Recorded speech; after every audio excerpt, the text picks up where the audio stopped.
मुंबईमध्ये पहाटेपासून दुपारपर्यंत मुसळधार पाऊस पाहायला मिळतोय आणि या पावसाचा परिणाम लोकल आणि रस्ते वाहतुकीवरही झाल्याचं दिसून आलं। मात्र दुपारनंतर पावसानं उसंत घेतली। सध्या मुंबईमध्ये पावसाची काय स्थिती आहे याचा आढावा घेतला आमचे प्रतिनिधी अल्पेश करकरे यांनी। सध्या मी मुंबईतील नरिमन पॉइंट परिसरामध्ये आहे आणि मुंबईत सध्या पावसाची उसंत पाहायला मिळते। आपण नरिमन पॉइंट परिसरातली दृश्य पाहतोय। पहाटेपासून आपण पाहिलं तर मुसळधार ते मध्यम पाऊस हा मुंबई शहर आणि उपनगरामध्ये पाहायला मिळत होता आणि त्यामुळेच मुंबईतील काही सखल भागामध्ये देखील पाणी साचलं होतं।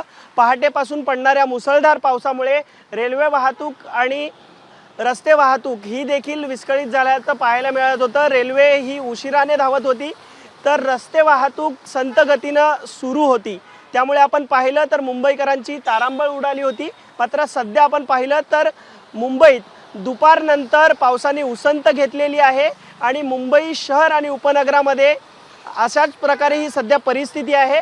मात्र पुढील काही तासामध्ये मुंबईत व उपनगरामध्ये पाऊस पडेल असा अंदाज हवामान विभागाने वर्तवलेला आहे। सध्या तरी ही सर्व परिस्थिती सुरळीतपणे सुरू आहे। मात्र सकाळच्या वेळी पावसाने मुंबईकरांची तारांबळ उडवली होती। कॅमेरामन अनिल पवारसह मी अल्पेश करकरे, एबीपी माझा, मुंबई। एबीपी माझा, उघडा डोळे बघा नीट।